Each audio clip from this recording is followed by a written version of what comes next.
고린도전서 강의 오늘 33번째입니다. 오늘은 광고 말씀드린 것처럼 송년 감사주일이고 우리 교회를 설립한 8년째가 되는 감사주일이기도 합니다. 여기까지 인도하신 에베레센의 하나님을 찬양합니다. 또한 올 한 해도 그리고 지난 시간들 함께 교회를 섬겨오신 우리 모든 성도님들께도 감사의 말씀을 드립니다. 오늘 예배한 우리 모두에게 우리 주님의 위로와 주님의 평강이 또 주님의 주시는 응답이 넘치기를 예수님의 이름으로 축복합니다. 오늘은 교회에 대한 말씀을 본문을 중심으로 드리고자 합니다. 우리가 아이들을 양육하고 키워갈 때 중요한 것 중에 하나가 학교인 것 같습니다. 아이들에게 많은 영향을 주기 때문입니다. 그 학교를 다닐 때도 그렇고 또 대한민국에서는 그 학교를 졸업한 이후에도 어느 학교 나왔냐 평생의 프로필로 따라 붙는 것 같습니다. 그래서 학교가 이왕이면 가까우면 좋지만 그러나 무작정 가까우니까 단지 그 학교를 보내고 그러지도 않습니다. 교회는 어떨까요? 신자에게 교회는 참 중요합니다. 왜냐하면 동일하게 신자의 믿음에 우리는 믿음이 우리의 삶이니까 결국 신자의 삶에 많은 영향을 주기 때문입니다. 그래서 좋은 교회를 찾고 좋은 교회에서 신앙생활을 하려고 하죠. 좋은 교회란 그런 어떤 교회일까? 어떤 교회가 좋은 교회일까? 사람들은 어떤 교회를 좋은 교회라고 생각할까요? 그 생각만 하면 안 되겠죠. 예수님께서는 교회의 머리가 되시는 예수님께서는 어떤 교회가 좋은 교회라고 말씀을 하실까요? 여러분 동의하실 줄로 생각합니다. 그냥 우리끼리 좋으니 좋은 교회일 수만은 없고요. 예수님에게 좋은 교회, 예수님이 말씀하신 그 교회이어야 하고 교회가 곧 우리 성도들이 우리 자신들이 교회이니까 그 교회이어야 하고 그 신자이어야 하는 것입니다. 저는 좋은 교회란 주님의 소원을 이루어 드리는 교회다 이렇게 생각합니다. 오늘 말씀의 제목이기도 합니다. 우리 교회 현관 왼쪽 벽면에 새겨진 문구가 있습니다. 사진 한번 보여주실래요? 보이실지 모르겠어요. 보배는 예수 교회는 주님의 소원을 품고 이루어가는 그래서 행복한 교회, 행복한 성도입니다. 일종의 이런 문구를 사명 선언문이다 이런 표현을 하던데요. 저는 사명 선언문 이런 생각을 하고 저걸 기록한 건 아니지만 그냥 저의 소원이기도 하고 우리 교회가 행복한 교회가 되고 행복한 성도님이기를 원하는데 왜 행복하냐? 주님의 소원을 품고 그걸 이루어가는 그래서 행복한 교회이고 행복한 성도이기를 바라는 거죠. 여러분 축복합니다. 주님의 소원을 이루어 가시는 그래서 행복한 저와 여러분 우리 모두가 될 수 있기를 주님의 이름으로 축복합니다. 언젠가 말씀드린 적이 있는데요. 중요한데 그러나 다만 그것이 목적일 수 없는 것이 있습니다. 예컨대 그렇게 말씀드렸어요. 건강히 걸을 수 있다라는 거죠. 건강이 얼마나 중요합니까? 그죠? 건강해야 뭘 하죠? 건강을 잃으면 모든 걸 다 잃는 거다. 그렇게 말할 정도로 건강이 중요합니다. 그럼에도 건강 자체가 무작정 목적일 수만은 없습니다. 우리는 건강을 바라는데 내 인생의 목적, 내 인생의 꿈 자체가 건강인 사람들은 거의 잘 없겠죠. 오래 사는 거, 장수하는 거 복되고 중요합니다만은 무작정 오래 사는 것 자체가 목적일 수도 없는 것 같습니다. 우리 이번 주에 이사야서 말씀 함께 통독했는데 히스기야가 병에 걸려서 15년 더 살아요. 간절히 기도해서 15년 더 사는데 어때요? 그 전까지 하나님 앞에 그래도 유다 왕중에 엎드리고 신실한 왕이었는데 15년 더 살면서 다 까먹어 버리는 듯한 그런 모습을 우리는 보지 않습니까? 이른바 목적이 있고 그리고 수단이 있습니다.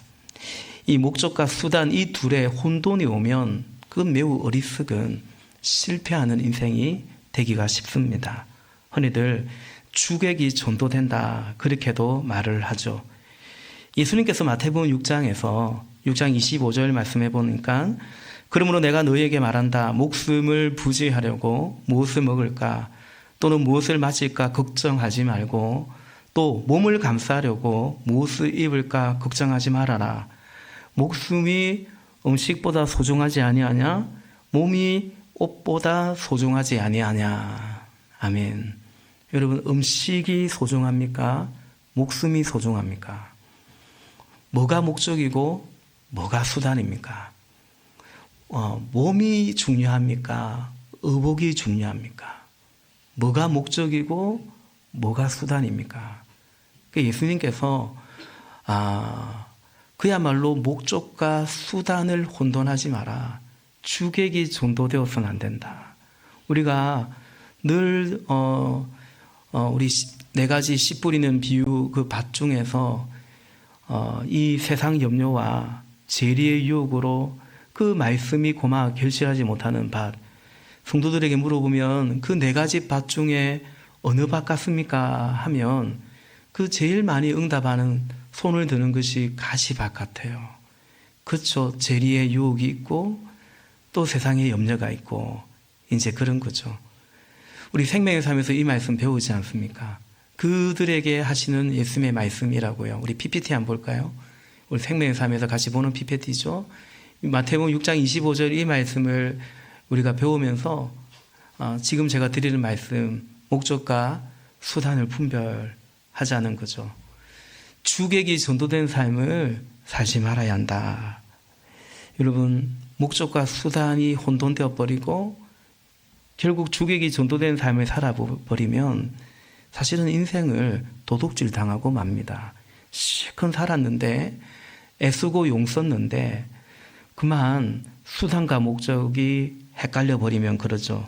존재하되 존재 목적을 잃은 채로 존재하게 됩니다. 다시 말해서 방황하는 삶을 살게 되죠. 바다에 배가 있어요. 저 배는 항해하고 있습니다. 근데 어떻게 사고가 났는지 고장이 났는지 배가 방향을 분별 못하는 거예요. 육지도 안 보이는 망망대해에서 방향을 잃어버렸어요. 그 배는 더 이상 항해하는 배가 아니라 표류하고 있는 배고 동일하게 바다에 떠 있는 배지만 이제 그 배는 표류하는 배이고 어딘가 구조를 해줘야 되는 그런 배가 되는 거죠.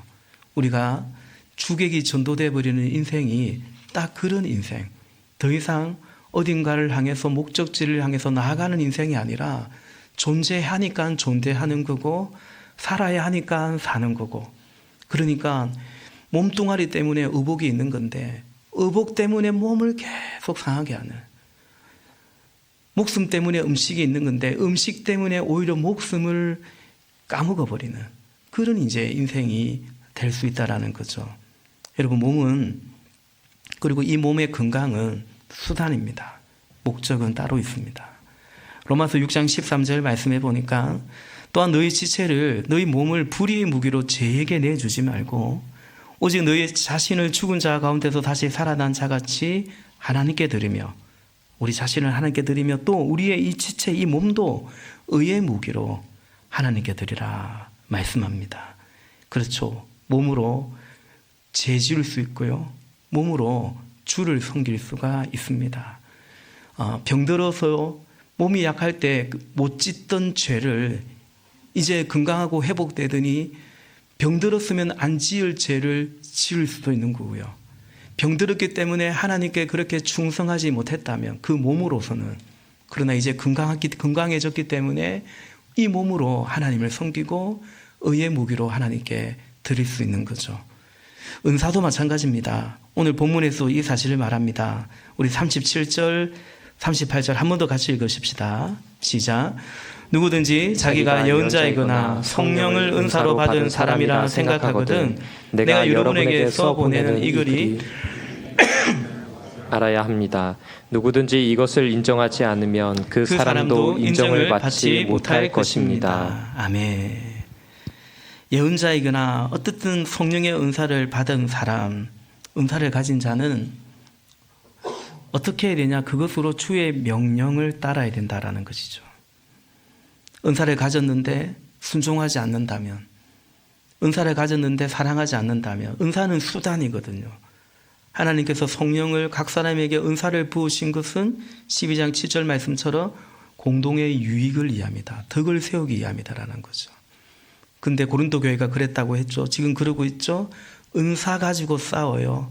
은사 가지고 서로 자랑하고 무시하고 그러고 있는 거예요.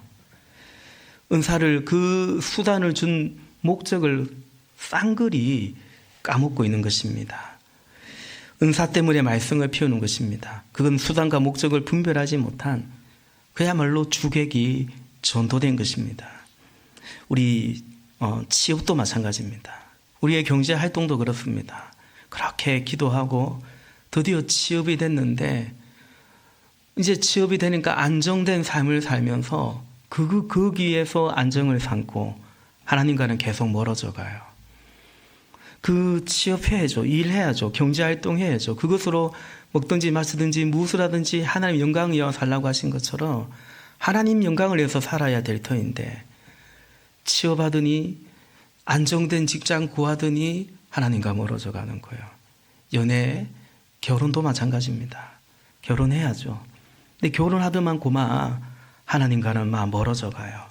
이제 내 옆에 짝이 있고 뭔가 외롭지 않고 그냥 그러고 얼마든지 그럴 수 있는 거죠.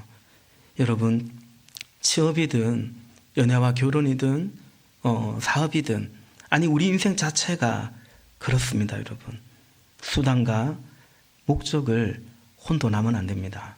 전도서 12장 13절 말씀에 이래 결국을 다 들었으니 하나님을 경외하고 그의 명령들을 지킬지어다. 이것이 모든 사람의 본분이니라. 아멘.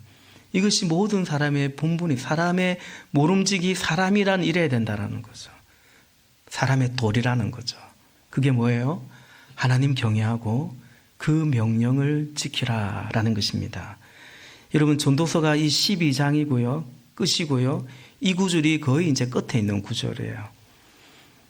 이 전도자가 이 말을 전도서의 끝에 가서 하고 실제로 그 전도자의 인생 말년에 쓴 책이 전도서입니다.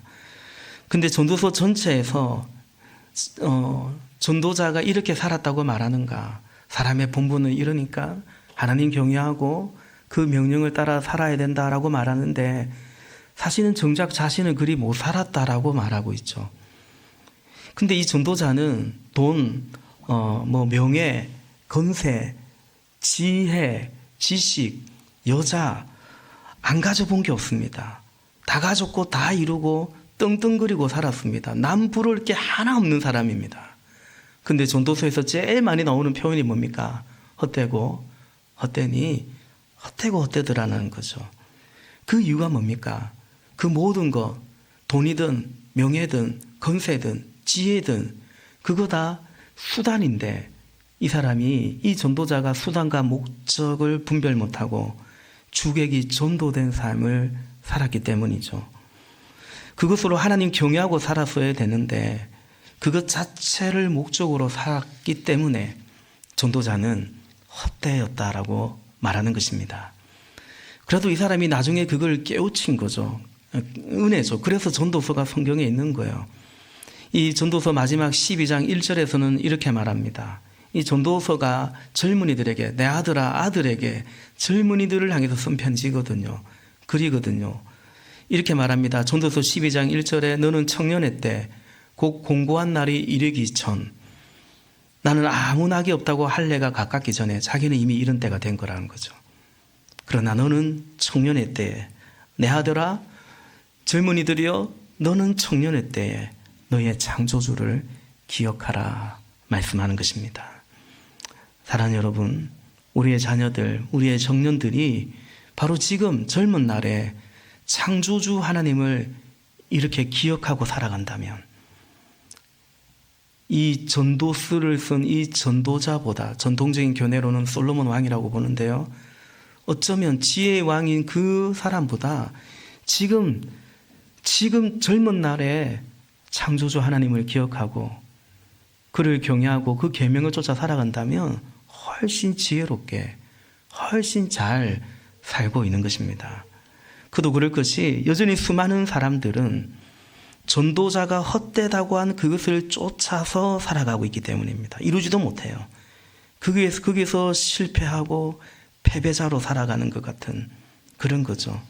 그래서 여러분, 청년의 때에 창조주 하나님을 기억하고 사랑하고, 하나님을 기억할 뿐만 아니라 하나님을 사랑하고, 오늘 말씀의 제목처럼 그 하나님의 소원을 품고 살아가는 그런 젊은이들이라면, 그런 자녀들이라면 얼마나 복됩니까? 아마도 대한민국 상위 한 10%? 상위 한 5% 안에 들지 않겠습니까? 우리는 이런 표현이 좀 거슬리고 거부갈 수 있는데, 우리는 무슨 물질 이런 거 할 때, 상위 몇 프로다. 혹은 어떤 대학이나 이런 걸 정할 때 몇 프로다, 몇 등급이다. 이렇게 얘기들을 하는데, 꼭 그렇지만은 않죠. 청년의 때에 창조주 하나님을 기억하고 그분이 주신 부르심을 따라 살아간다면 그 젊은이들은 대한민국 이 땅의 상위 몇 프로겠죠. 이번 주 중에 어느 젊은 집사님이 자신의 이제 배우자가 정말 좋다는 거예요. 그렇기도 해요. 정말 좋다는 거예요. 당연하죠. 결혼 정말 잘한 것 같다고. 결혼한 지 꽤 됐거든요. 근데 살면 살수록 나 결혼 잘한 것 같다. 내 배우자가 정말 좋은 것 같다. 이런 얘기를 해요. 그래서 제가 뭐라고 했냐면, 너 집사님 대한민국 상위 5%입니다. 제가 그런 얘기를 했습니다. 그렇지 않습니까, 여러분? 예. 다 대한민국 상위 5%기를. 나 정말 결혼 잘했다. 왜 우리는 이 세상의 기준으로 자꾸 퍼센트가 어떻고 등급이 어떻고 그게 속지 마시고, 얼마나 감사합니까? 사랑하는 여러분, 이처럼 목적과 수단을 분별함이 참으로 중요합니다. 그런 점에서 교회도 마찬가지입니다. 오늘 이 얘기 하려고요. 교회는 목적일까요? 아니면 수단일까요? 어떻게 생각하세요? 저는 수단이라 생각합니다. 주의 교회 자체가 목적이라고 해도 틀린 말은 아니겠지만, 교회의 머리이신 예수님이 목적이고 교회는 수단이라 생각합니다. 그래서 교회사를 공부하다 보면 교회가 목적일 때 항상 교회는 오히려 변질되고 타락하고 그렇게 갔음을 봅니다. 한평생 교회를 개척하고 한평생 그 교회를 섬긴 목사님, 그야말로 저도 사실 우리 교회를 8년 전에 같이 개척했으니까요. 모르겠지만 주님이 계속 이 교회에서 사역하게 하시고 언젠가 은퇴한다면 저도 이 교회에 제 인생을 갈아 넣었다고 할 수 있겠죠. 얼마나 교회에 대한 애착이 강하겠습니까?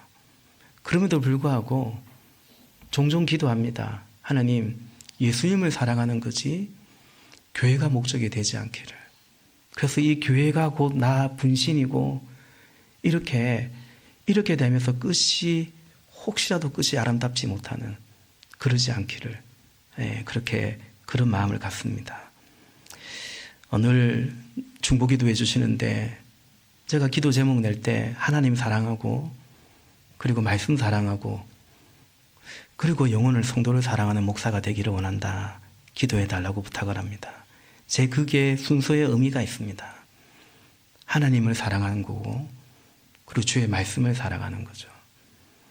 하나님보다 말씀보다 주의 교회를, 영혼을, 성도를 사랑하지 아니하고 하나님 사랑하고 말씀 사랑해서 그 말씀으로 성도들을 대하고 주의 교회를 섬겨갈 수 있기를 원하는 거죠.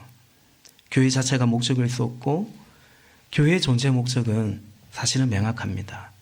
주님의 소원을 이루는 교회, 영혼 구원하고 제자 삼는 교회죠. 근데 저는 그 표현도 좋지만 주의 말씀이니까요.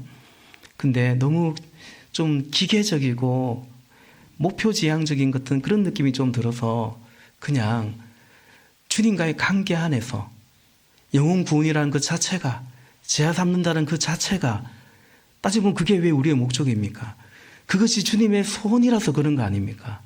그래서 사랑하는 주님과의 관계 안에 이것이 주님의 소원이니까 그 소원을 이루어 드리는 것이 우리의 교회의 또 성도의 존재 목적이고, 그럴 때 우리가 얼마나 행복한가.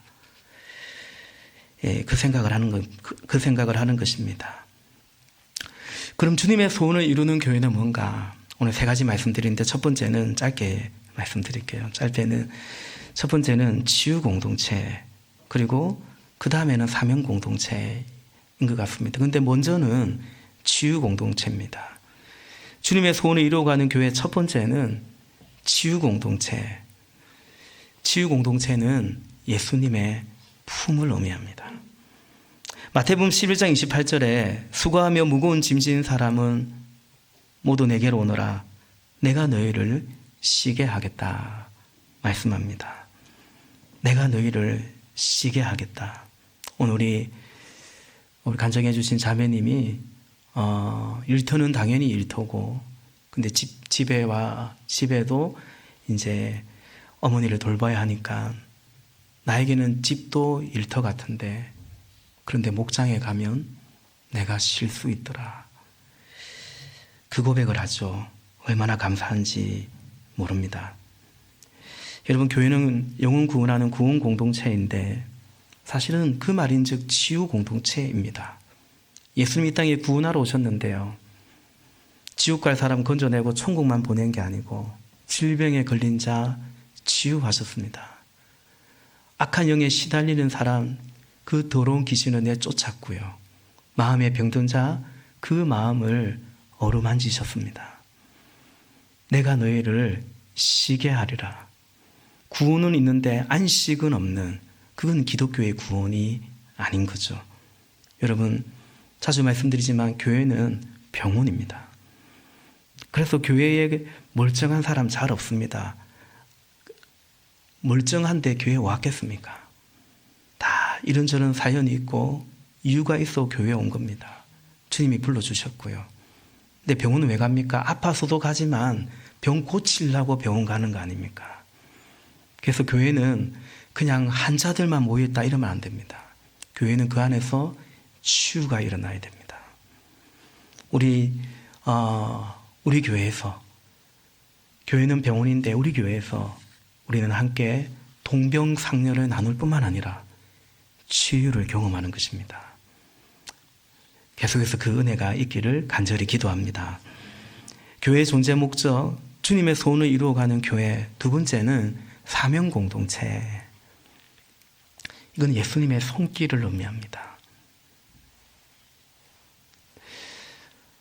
주님의 품 안에서 안식과 치유를 경험한 주님의 자녀 그리스도인들은 이제 주님의 손길이 되어서 그 예수님의 삶을 살아갔던 것을 우리는 봅니다. 성령이 임했을 때 그 주님의 은혜를, 권능을, 은사를 가지고 이제 주님이 하신 그 일을 이루어갔던 것을 봅니다. 교회는 그런 것입니다. 가만히 보면 오늘날 교회가 치유 공동체를 지향하는데 때로 거기서 멈추고 마는 것 같습니다. 사명 공동체까지 가지 못하는 거죠. 그래서 정작 치유 공동체도 되지 못하고 있는 게 아닌가. 외람되지만 그런 생각을 합니다. 그냥 찜질 해주고, 아프다 하니 마사지 해주고, 뭐 그런 치료나 그런 의료 행위 자체가 다 의미가 있지만 그냥 통증 주사 정도 놔주고 마는, 한 며칠 한 몇 주 괜찮다가 의금없이 다시 그 쓴뿌리가 올라오고 어쩔 수 없는 것처럼 그렇게 살아가고 마는 그런 병원 같은 그런 교회이기를 교회이면 안 되는 거예요. 왜냐하면 주님이 디자인한 교회는 치유 공동체를 넘어 사명 공동체이기 때문에요. 병원에 아프면 가는 거죠. 입원하는 거죠. 퇴원도 해야죠. 병 나사가 다시 건강하게 일상에 복귀하고 우리 할 몫을 감당하고 또 내가 아플 때 도움받았듯이 아픈 사람들 위로도 하고 전도도 하고 섬기기도 하고 그것이 치유 공동체이고 사명 공동체인 교회다라는 것입니다. 예수님의 품 안에서 이제 예수님의 손길이 되어서 사명을 이뤄가는 거죠. 사실은 여기까지가 우리를 향한 하나님의 치유고요. 그냥 병 낫고 마는 것이 그게 우리의 치유가 아니라 우리의 구원이 아니라 이제는 사명자로 살아가는 여기까지가 주님의 은혜고 치유고 구원인 것입니다. 이미 우리 교회 안에 우리 몇 주 전에 조성민 목사가 간증했듯이 축사 사역이 일어나고 있고 치유 사역, 예언 사역이 일어나고 있고 예수님은 자기 목숨을 대속물로 주고 우리를 구원하셨는데 그 예수님께서 나는 구원하러 오셨다고 하신 예수님께서 나는 섬기러 왔다고 하셨어요. 그래서 이제 예수님의 그 구원을 받는 우리도 목장에서 또 연합교회에서 섬기고 섬김을 통해서 구원의 역사를 함께 이루어가고 있는 것입니다. 특히 우리는 그냥 이 중에 몇몇 사람만 누군가만 사역자만 목자만 그렇게 하지 않습니다. 우리 목장 안에서 1인 1사역들을 해가고 연합교회 안에서도 1인 1사역들을 해가고 있습니다. 우리 교회 출석하는 성도들의 70%가 어딘가에서 한 가지씩을 하고 있습니다. 대부분의 교회는 반대입니다. 20이 일하고 80은 그냥 왔다 갔다 한다면 우리 교회는 그렇게 하지 않습니다. 앞으로도 그렇게 해가기를, 그래서 사명 공동체, 사역 공동체를 이루어서 진정한 치유 공동체를 주님의 소원을 이루어가기를 원하는 것입니다. 그러기 위해서 우리는 필요해서 이 예배당도 건축을 했습니다. 야베스의 기도와 응답을 이루어가며 여기까지 은혜로 달려왔습니다. 최은기 목사님이 설명할 수 있으면 그건 사람이 한 일이고 설명할 수 없으면 그건 하나님의 일이다, 이런 말씀을 하셨는데 제 삶에 그 글을 읽으면서 제 삶에 그런 일이 몇 번 있었다라고 제가 잘 기억도 안 나고 설명도 안 됩니다. 분명 결과는 있는데 시간이 지날수록 건축 어떻게 했나 싶습니다. 우리 다 같이 애쓰고 기도하고 했는데 어떻게 그 일을 했는가. 건축을 고민하고 기도할 때 주변의 선배 목사님들 중에 잘해봐라, 한번 도전해보라는 그렇게 말씀하신 분 아무도 없었습니다. 한 번 더 생각해봐라. 무슨 젊은 사람들, 청년들이 됐고 어떻게 건축을 한단 말이냐. 저는 그 얘기들이 많았지만 사실은 청년들이라서가 아니라 어린아이들이라 할지라도 영혼 구원에 필요하다면, 하나님이 필요하다 하시면, 감당하라 하시면 순종하는 것이 맞다라고 저는 그렇게 생각을 했던 것 같습니다. 우리 모두 사명 공동체로서 주님의 치유를 이루어가고 함께 이 예배당을 봉헌해 감에 있어서도 우리가 함께 이 사명을 감당해 갈 수 있기를 주님의 이름으로 부탁을 드립니다. 마지막 교회 존재 목적을 이루어가는, 주님의 소원을 이루어가는 교회는 질서 공동체입니다. 예수님의 순종을 이루어가는 것입니다. 우리 오늘 본문 40절 한 번 더 같이 읽겠습니다. 40절. 모든 일을 적절하게 하고 질서 있게 해야 합니다. 아멘. 이 14장 33절에서도 하나님은 무질서의 하나님이 아니라 질서의 하나님, 평화의 하나님이라고 사도는 증거했죠. 모든 일을 적절하게, 개역 개정에 보면 품위 있게 하라는 것입니다. 적절하게. 그러니까 이미 설명드린 것처럼 적절하게 나눠서 하는 거예요. 한 사람의 이것도 하고 저것도 하고 그러다가 지쳐버리는 것이 아니라, 우리 교회는 가정교회를 하기 때문에 사실은 헌신도가 높습니다. 특히 이 목자님들의 헌신도가 보통이 아니죠. 우리 교육자 저 혼자니까 사실은 우리 예배팀도 마찬가지입니다. 대부분의 교회가 사역자들이 찬양팀 맡아 하고 예배 인도하고 하지만 우리 집사님들이 다 합니다. 우리 구경은 집사님이 일부 예배를 인도하시는데 얼마나 저를 섬겨주는지 임내 찬양, 헌금 찬양, 제가 부르는 찬양은 따로 접어놓습니다. 딱 펴서 보기 좋도록. 이렇게까지 꼼꼼하게 챙겨주는구나. 우리 방송팀에 있는 지체들도 다 그렇고 모두가 다 그렇습니다. 어제 오후에도 미디어 팀이 있습니다. 우리 영상 광고 만들고 저 영상 광고 만들고 나레이션하고 또 사진 찍고 편집하고 그 미디어 팀이 자체적으로 워크숍을 하는 거예요. 그래서 제가 밥 먹으러 갔더니 그냥 기능적으로만 보고 배우고 가르친 게 아니라 또 이걸 통해서 또 레크레이션도 하고 목장처럼 이렇게 또 나누고 이렇게 하는 거예요. 얼마나 귀하고 얼마나 감사한지 모르겠습니다. 그저 편하게 그거 아닙니다. 반대로 무조건 빡세게 그것도 아닙니다. 적절하게입니다. 그리고 질서 있게입니다. 그렇게 주님의 소원을 이루어가고자 하는 것입니다. 여러분, 교회에서 질서는 참 중요합니다. 건의와 질서가 중요합니다. 교회가 잘 돌아가기 위해서 꼭 그것 때문이 아닙니다.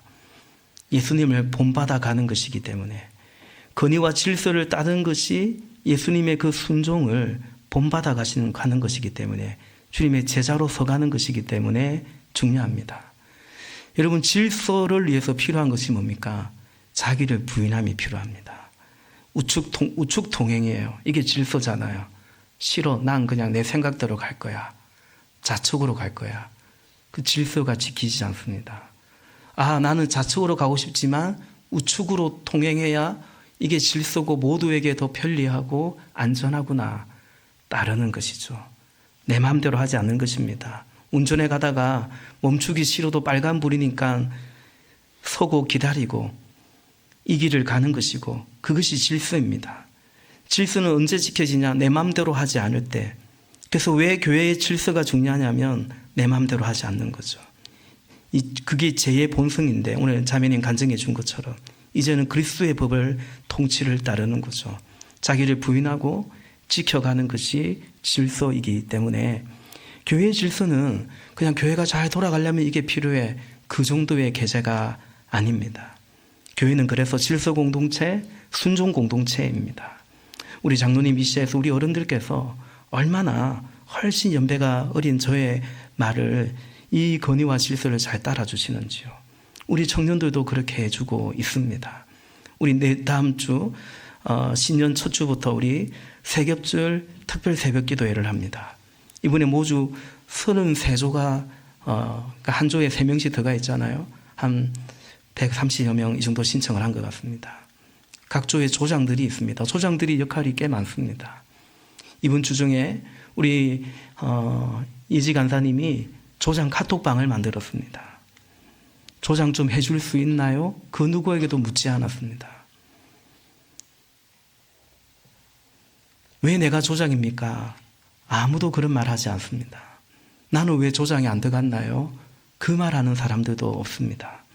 여러분, 저는 이것이 참 중요하다. 저는 이것이 참 감사하다라고 생각합니다. 절대 당연한 거 아닙니다. 제가 사역한 어느 교회에서도 그러지 못했기 때문에 그러지 않습니다. 우리 교회도 사실은 가정교회 해오며 여기까지 온 것이 하나님의 은혜라고 생각합니다. 교회가 잘 돌아가고 있다? 단순히 그거 아니라고 했죠. 예수님의 순종을 우리가 같이 배워가고 있는 것입니다.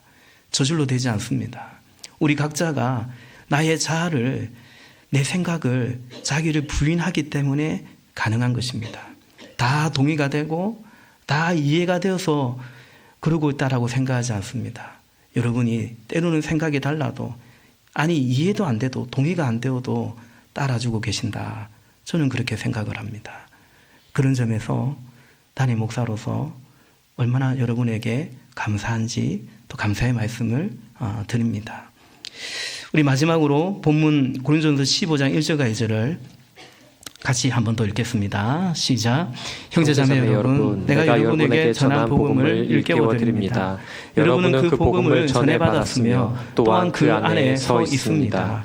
내가 여러분에게 복음으로 전해드린 말씀을 헛되이 믿지 않고 그것을 굳게 잡고 있으면 그 복음을 통하여 여러분도 구원을 얻을 것입니다. 아멘.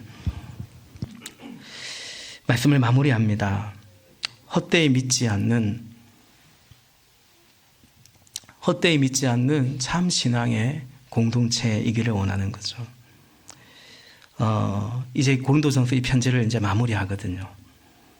사도는 여러분에게 전한 복음을 내가 다시 일깨우기를 원한다. 여러분은 복음을 전해 들었고 복음 안에 있고 복음 안에 굳게 서 있고 그래야 우리 믿음이 헛되지 않고 더 나아가 이 복음을 전하는 자로 우리가 있다라고 말하고 있는 거죠. 다른 그 무엇이 아니라 복음 안에서 복음을 전하는 교회, 복음으로 살아가는 교회, 그 성도이기를 사도는 부탁을 하고 있는 것입니다. 동일하게 우리에게도 말씀하시는 거죠. 오늘은 교회 설립 8주년을 기억하고 하나님께 예배합니다. 주님 오실 때까지 우리 교회가 존재하고 그 존재 목적을 이뤄갈 수 있기를 바랍니다. 제가 건축할 때 한참 고민할 때, 그냥 저의 고민일 때, 그때 목회자 컨퍼런스 갔을 때 최은기 목사님이 마침 그 컨퍼런스에 오셔가지고 당신도 이미 은퇴했지만 뭐라고 말씀하셨냐면, 목사님들 은퇴할 때까지 목회할 생각하지 마시고 주님 오시는 때까지 그 교회가 이어지는 그런 목회를 하면 좋겠다. 제가 그 말씀 듣고 하나님 앞에 마음의 결단을 했습니다. 부끄럽지만 이제 한 50대 목사가 너무나 큰 결정을 앞두고 은퇴 계산하고 있었거든요. 나 지금 나이가 몇 살인데 이 정도 어떻게 전문가 있을 것 같은데 이렇게 감당해야 될 것 같은데 이런 생각이 들더라고요. 그렇죠. 목사는 모든 목회자는 언젠가 은퇴하겠죠. 그러나 우리 교회는 주님 오실 때까지 교회 머리이신 교회를 존재케 한 주님의 뜻을 이루는 그런 교회이기를 간절히 바라는 것입니다. 우리 때도 좋지만 우리 다음 때도 항상 또 다른 전성기가 있기를, 주님의 영화가 있기를 사모하는 것입니다. 우리는 가정교회를 하면서 어느덧 가정교회가 없이 교회 존재 목적을 이룰 수 없다는 것을 확인해 가고 있습니다. 목장 탐방을 해보면 보배는 예수 교회는 있고 이런 목사는 있을지라도 이 목장이 없고 저 목자님이 안 계시면 저 사람을 우리가 어떻게 할 수 있나? 내가 어떻게 할 수 있나? 정말 그렇게 고백합니다. 이제는 삶이 된 것 같습니다. 어느 정도는. 요즘 목회 얘기를 받아보면 방학인데도 그렇게 많은 사람들이 와서 싱글 목장에, 학기 말인데도 많이 와서 감사하다. 반대로 특히 지난주 연말도 되니까 집에 유난히 많이 갔거든요. 어느 목장은 둘밖에 없고 어느 목장은 아예 목장을 하지 못해서 다른 목장에 가서 하기도 하고. 그런데 고백이 다 똑같아요. 힘들다는 말은 안 해요. 둘이라서 더 깊이 진하게 나누었다. 어쨌든 좋았고 감사하다 말을 해요. 왜냐하면 제가 어제도 어느 목장 마침 있길래 제가 그런 얘기했습니다. 사역이 아니고 삶이 되었기 때문이다. 저는 그렇게 생각합니다. 목장 사역이 아니라 목장은 이제 우리의 신앙이 우리의 삶이듯이 우리의 삶이기 때문에 감사하고 좋은 것이다. 저는 우리 가정교회를 통해서 교회의 존재 목적을 이뤄가고 이것이 성경적이라는 더 확신 속에 서갈 수 있어서 감사합니다. 특히 우리 자녀들을 주님의 자녀 그리스도의 제자로 길러가는 이 본질적 사명을 이뤄가는 것에 좀 더 역량을 모아가면 좋겠다 싶습니다. 여러분, 자녀를 기르는 것은 그냥 그 자녀의 삶이 아니고 부모의 삶입니다. 결국 그 가정의 일이 되는 것 같습니다. 그렇지 않습니까? 부모는 이제 어떤 삶을 사냐? 애 키우는 게 부모의 삶이에요. 우리 자녀를 예수님의 제자로 길러갈 때 부모도 예수 제자의 삶을 살아간다. 자녀를 돈으로 기르려고 하면 부모는 내 돈 쫓아다닐 수밖에 없다. 이것이 짧은 시간 제가 목회하면서 내린 결론입니다. 우리 애 특별하게 키워보자는 게 아닙니다.